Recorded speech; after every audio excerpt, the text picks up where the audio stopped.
안녕하세요, 카젠TV 시청자 여러분, 이재류입니다. 오늘 자동차는 현대자동차의 더 뉴 아이오닉 6입니다. 트림은 익스클루시브 롱레인지 H트랙이에요. 3년 만에 부분 변경을 해서 나온 아이오닉 6인데, 이 아이오닉 6 같은 경우는 뭐 완전 변경이라고 해도 정말 손색이 없을 만큼 많이 달라졌습니다. 얼굴이 이렇게 달라졌어. 게다가 오늘 시승차는 또 아이오닉 6에선 처음 선보이는 트림인 N라인이 들어가가지고 더욱더 뭔가 다른 게 있죠. 이번에 더 뉴 아이오닉 6 같은 경우는 굉장히 많은 개선이 이루어졌어요. 무엇보다 지금 눈에 보이지 않지만 배터리가 이제 차세대 배터리로 바뀌어서 배터리 용량도 커지고 밀도도 올라가고, 그래서 주행 가는 거리가 엄청 늘어났어. 얘는 지금 롱레인지라서 그런데 이번 신형 아이오닉 6 같은 경우는 굳이 롱레인지 안 가도 될 것 같아요. 스탠다드 레인지여도 이제 450km를 훌쩍 넘는 주행 가는 거리여서 그 정도면은 뭐 굳이 상품성은 스탠다드 레인지가 더 좋습니다. 그리고 또 이번엔 좀 특이하게 스탠다드 레인지에 프레스티지 트림이 생겼더라고. 그러니까 이 현대차에서도 야, 이 정도면은 소비자들이 롱레인지 안 사고 스탠다드 레인지 살 것 같지 않냐? 라는 생각을 해서 프레스티지 트림을 추가한 게 아닌가 라는 생각을 해보고요. 이 컬러는 N라인 전용 컬러인데 에어로 실버 메탈릭이라고 합니다. 이거 말고 그 무광 컬러 녹턴 그레이 매트가 하나 더 있는데, 아시다시피 저도 뭐 들어서 알았는데, 그런 무광 컬러는 유사시에 사고 났을 경우에 조색 맞추기가 힘들다며요. 그러니까 예를 들어서 이런 범퍼 교체할 경우에 이 색깔이랑 이 차체 색깔이랑 맞춰야 되는데 그게 쉽지가 않다고 하더라고요. 그래서 어떨지 모르겠네. 뭐 점점 발전은 하겠으나, 개선이 되겠으나. 그리고 이 에어로 실버 메탈릭 컬러가 너무 멋져요. 아주 추천할 수 있는 컬러다. 특히나 N라인이면 라고 말씀드릴 수 있겠습니다. 얼굴부터 보면은 이 램플이 이제 쪼개놨잖아요. 그래서 얘는 이제 앞뒤 방향지 시등이 모두 시퀀셜이거든요. 주르륵 주르륵. 그리고 헤드램프도 쪼개놔서 이거는 또 IFS 그 지능형 헤드램프 있죠. 그것까지 들어가서 어젯밤에 달리면서 보니까 이거 모듈이 몇 개인지 모르겠는데 굉장히 그래도 다채롭게 자유롭게 조절을 하더라고요. 이것도 익스클루시브 트림부터 들어갑니다. 익스클루시브랑 프레스티지엔 들어가는 거. 옆에서 봤을 때는 얘가 이런 경우도 특이한데 앞뒤 오버행이 조금씩 길어졌어요. 그래서 이게 전에 3년 전에 나왔을 적에 그 스트림라이너 제트기를 형성해서, 제트기를 형성한 게 아니지 제트기의 요소를 많이 가져와서 여기부터 시작해가지고 바람이 그냥 하나도 뭐 걸리지 않고 내려가고, 게다가 이거 좋아하시는 분들도 있었을 것 같은데 그 964 터보 같은 리어 스포일러가 있었잖아요. 그거 없어졌습니다. 여기 있던 거 없애버리고 대신에 요것도 좀 늘렸어. 그러니까 공기가 여기를 타고 넘어와서 더 눌러준다. 누르면서 빠져나간다. 그래서 공력 성능이 마침내 현대차가 처음에 이 3년 전에 0.21이라고 그 CD 개수 말할 때만 해도 야, 굉장하다 했는데 이제 0.21이 안 된다고 들었어요. 0.20 소수점 셋째짜리긴 하지만 0.20 몇인가 봐. 뭐 9, 8 이러려나?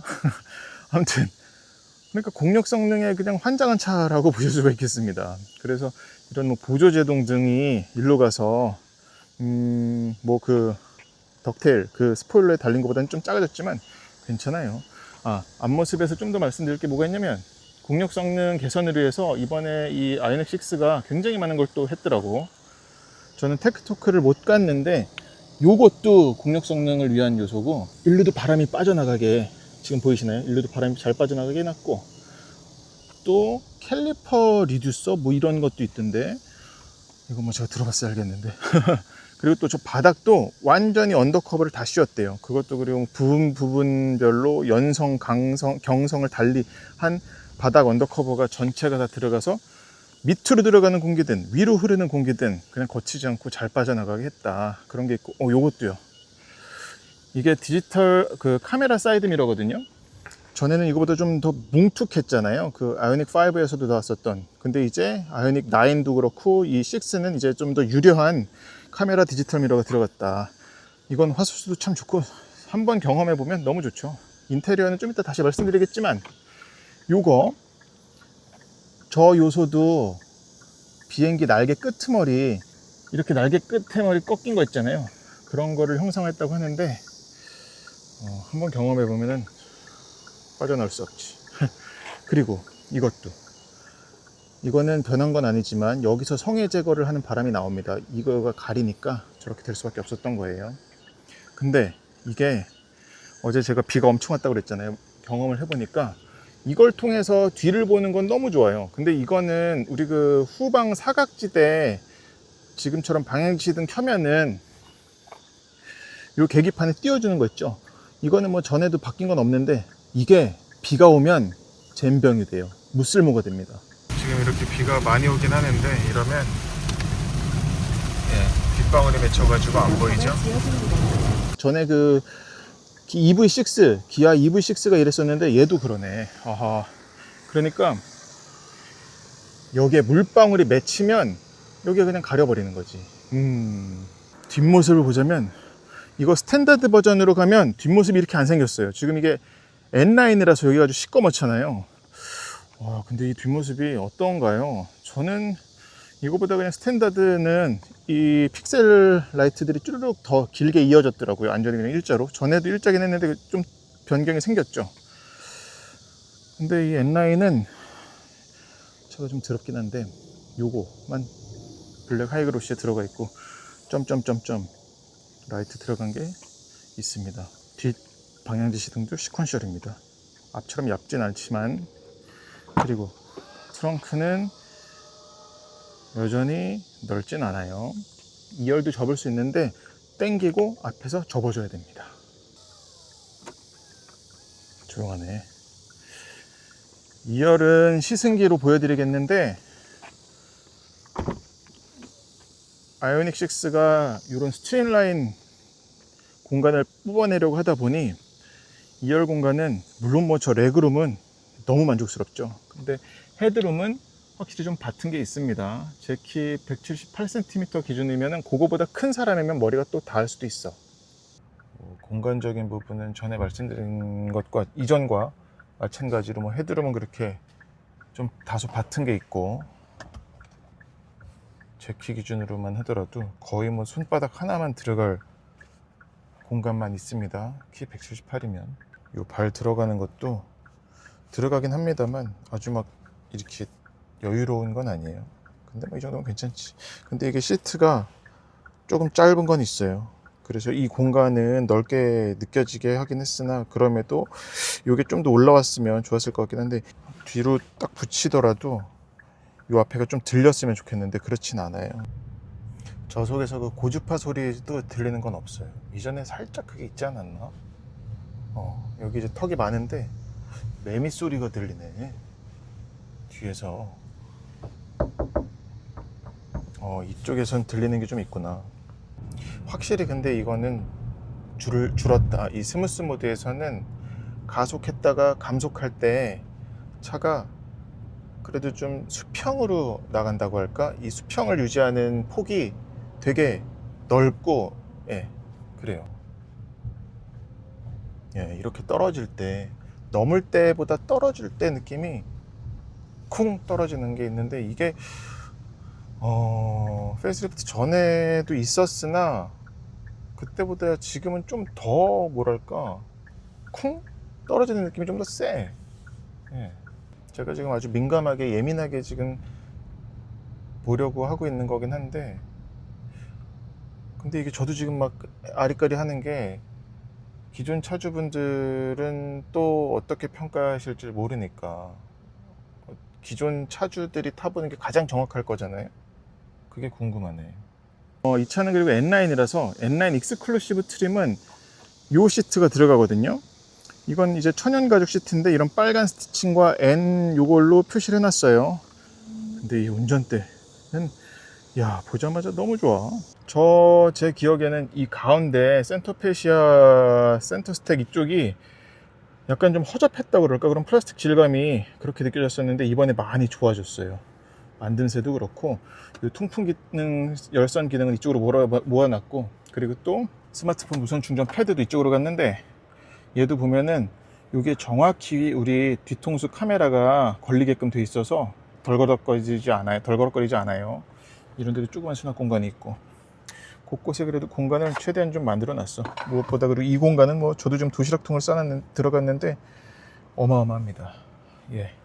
그리고 이 공조 장치가 큰 변화가 생겼어요. 뭐 이런 틀은 그대로인 것 같은데 여기에 보면 이제 스마트 존이라는 기능이 생겼거든요. 이게 기존의 드라이버 온리 버튼 기능을 대체하는 건데 이거를 활성화하면은 사람이 앉아 있는 쪽만 바람이 나옵니다. 지금 여기랑 이쪽은 바람이 나오는데 여기는 안 나와요. 저기도 안 나오고. 이거는 시트에 있는 무게를 감지해서 바람을 튼다고 합니다. 에어컨을. 또는 안전벨트 버클을 우리가 채우잖아요. 저기도 지금 제가 채워놨는데 좀 전에 촬영하려고 그러면 이 뒤에 바람이 나와. 오, 이건 너무 스마트해. 아주 마음에 들어. 마침 5만원짜리밖에 없네.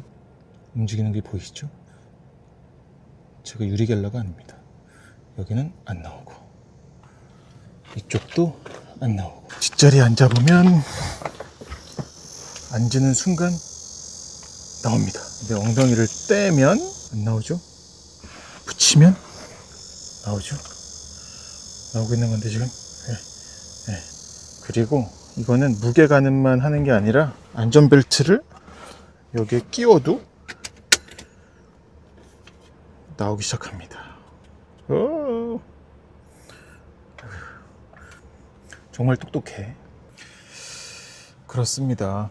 그리고는 뭐 기능적으로는 특별히 추가된 기능은 없기 때문에 여기는 그렇다고 할 수가 있겠고요.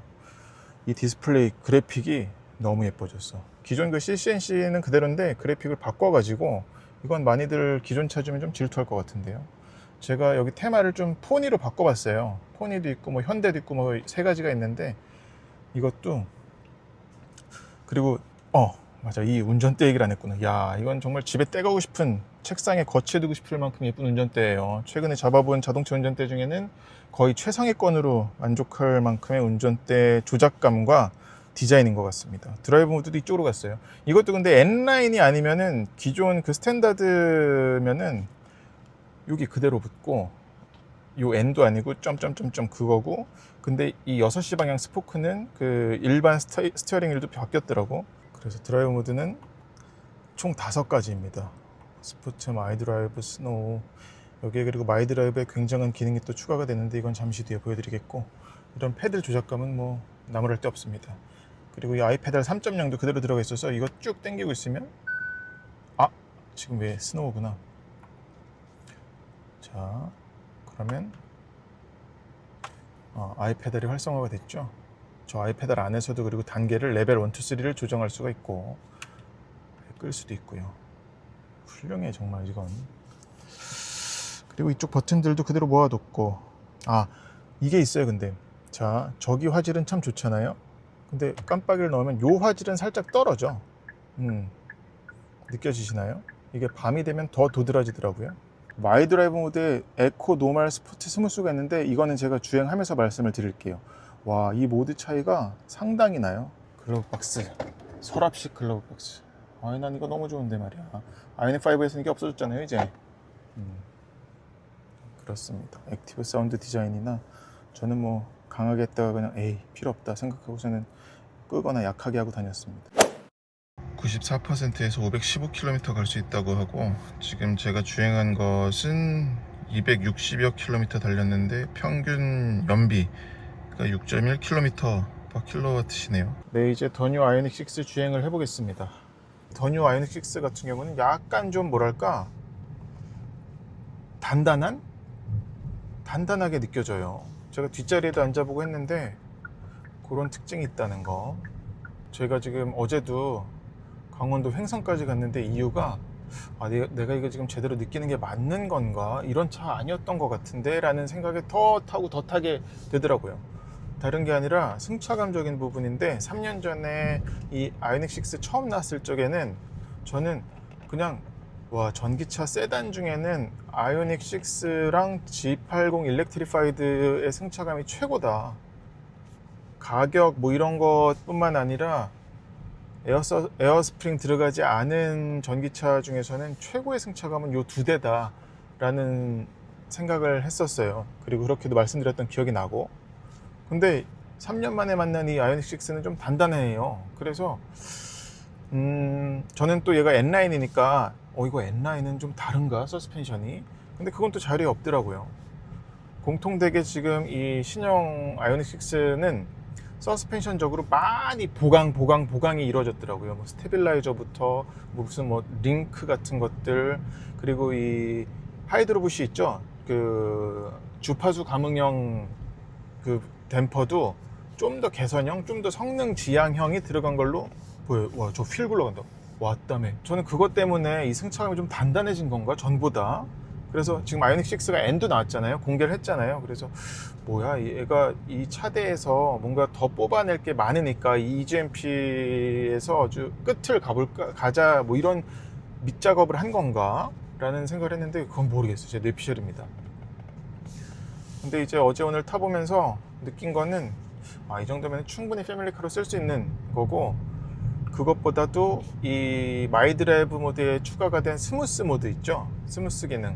이게 그러니까 전에 투싼 하이브리드의 베이비 모드가 있었어요. 그 앞뒤 피칭 잡아주는 거.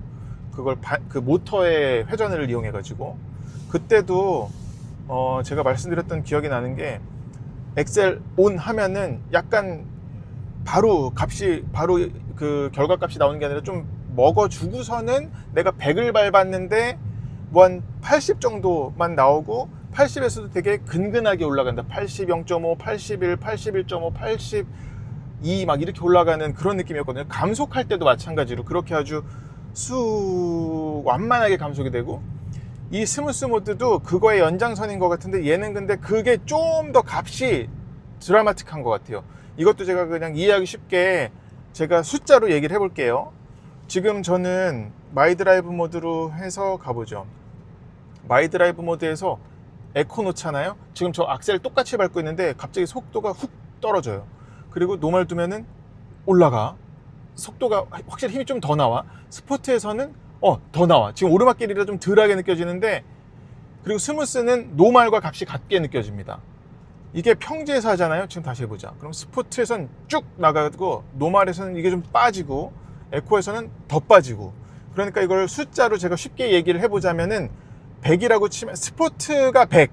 그러니까 스포트에서는 악셀 밟는 순간 100 값이 나와가지고 그게 그냥 쭉 유지가 된다고 보면 되겠고요. 이 스무스로 보면은, 스무스는 밟으면은 70 정도에서 시작을 하는데 70에서 되게 점진적으로 71, 2, 3, 4, 5, 6, 7, 8, 9, 10 이렇게 올라간다고 볼 수가 있겠고, 왜 이렇게 위험하게 작업하는 거야? 노말은 70에서 시작하는 건 같은데 얘는 올라가는 끝이 뭐 한 85, 90까지, 85까지는 가는 것 같아요. 근데 스무스는 70에서 시작해서 뭐 80 정도까지만 그게 완만하게 올라가는 것 같고, 그리고 에코는 시작 자체가 뭐 한 60에서 시작해서 끝까지 바닥 붙여도 80까지밖에 안 가는 것 같아요. 80? 그러니까 그런 차이가 있어가지고 저는 스무스가 참 좋더라고요. 그래서 이게 우리가 여기도 써있는 게 지금 멀미를 줄이도록 최적화된 구동을 선택합니다라고 써있는데, 운전자는 미리 내가 차가 어떤 움직임을 보여줄지 예상할 수 있잖아요. 근데 동승석이든 뒷자리는 그걸 모르잖아. 그러니까 이것 때문에 이제 멀미 유발하고 뭐 이러는 건데, 그 값을 현저히 줄여주는 건 맞아요. 가속을 운전자가 하든 감속을 하든 차는 이 수평을 유지하는 게 더 넓어진단 말이지. 이건 그리고 저는 방지턱 넘을 때도 그래요. 이게 뭐 어떤 댐퍼 값이 달라진다 그게 아니라 그냥 역으로 앞으로 다이브 아니면 또 파워보트 하는 그거의 반대값을 모터가 주는 원리가 아닌가 싶습니다. 이걸 뭐 제가 그 기술 설명을 들어봤어야 더 확실히 이해를 해서 전달을 해드릴 텐데 죄송합니다. 마이드라이브 모드에서 모터를 에코, 노멀, 스포트로 둘 때는 이 회생제동 단계를 마음대로 조절할 수 있거든요. 근데 스무스로 두면은 회생제동 값이 레벨 1으로 고정입니다. 그러니까 이게 아마 레벨 1 수준의 회생제동 상태가 가장 이런 완전히 그 타력주행 하는 거 수준의 값으로 가는 것처럼 세팅이 돼 있나 봐. 지금 뭐 이 마이드라이브 모드 스무스 기능을 굉장히 길게 설명을 해드렸는데, 이게 어떻게 보면 전 핵심 피처 같아요. 정숙성적인 부분도 소폭이나마 올라간 것 같긴 한데, 정숙성은 이전에 아이오닉 6도 저는 시끄럽다 생각은 안 했었거든요. 근데 뭐 흡차음제 보강이라든지 그런 부분이 이루어졌다고 하니까 나무랄 데 없는 것 같고, 다만 이제 어제 뒷자리에 앉아보니까 뒷유리에서는 그래도 좀 유리통에서 들어오는 소리는 있다. 특히 지금 이제 막 매미가 엄청 우는데 매미 우는 소리가 좀 들리더라고요. 시트 포지션은 여전히 높아요. 이것도 좀 아쉬운 점인데 얘가 요추 받침이 들어가 있거든요. 근데 아랫등만, 정확히 여기만 조절할 수 있지 윗등은 세울 수가 없어요. 윗등은 이렇게 좀 에어를 채울 수 있는 게 없어가지고, 미는 게 없어가지고, 가뜩이나 요즘 허리도 안 좋은데 말이야. 그 부분이 아쉽게 느껴지더라고요. 얘가 최고 속도가 시속 185더라고요. 이건 뭐 N라인이든 뭐 스탠다드 롱레인지든 스탠다드 레인지든 마찬가지로 변화는 없는데, 185까지는 이거 지금 롱레인지는 가뜩이나 출력이 지금 320마력이나 돼서 뭐 거칠 게 없이 올라갑니다 그냥. 그리고 이 스포트로 뒀을 적에는 이거 우리 뒤통수 부딪히는 게 좀 더 생긴 것 같아. 이게 타이어가 그냥, 타이어는 지금 피렐리의 피제로 올 시즌이었던 걸로 제가 기억하거든요. 타이어 스펙은 달라지지 않았더라고요. 근데 일상적인 용도에서는 뭐 문제 없겠으나 좀 더 그립이 좋은 타이어면 좀 더 차를 막대할 수 있겠다. 그런 게 있고, 그것도 속도 방지 턱 넘을 적에 생각이 나서 말씀드리면은, 턱 넘어갈 땐 괜찮거든요. 근데 뒷바퀴 떨어질 적에 이게 약간 퉁 떨어지면서 뒷바퀴가 좀 끌리는 게 있거든요. 뜨득 이거까지는 아니어도 그냥 꾹 이러는 거, 그거는 여전히 있습니다. 예. 그럼에도 뭐 패밀리카로 쓰기에는 손색이 없는 수준이라서, 판매가 될 모델은 암만 생각해봐도 스탠다드 레인지에 프레스티지 하는 게 더 나을 수도 있을 것 같아요. 예. 가격 차이나 그런 거 생각하면 스탠다드 레인지에 프레스티지면 완전 옵션이 너무 좋더라고. 없는 게 없고. 지금 제가 스포츠를 두고 달리고 있군요. 다시 스무스가 좋아요. 가장 마음에 드는 것 같아요. 그냥 저의 이런 운전 성향도 그렇고, 누굴 태우더라도 스무스로 든다고 해서 또 안 나가는 것도 아니고. 아무튼 영상 도움 되셨으면 좋겠어요. 고맙습니다.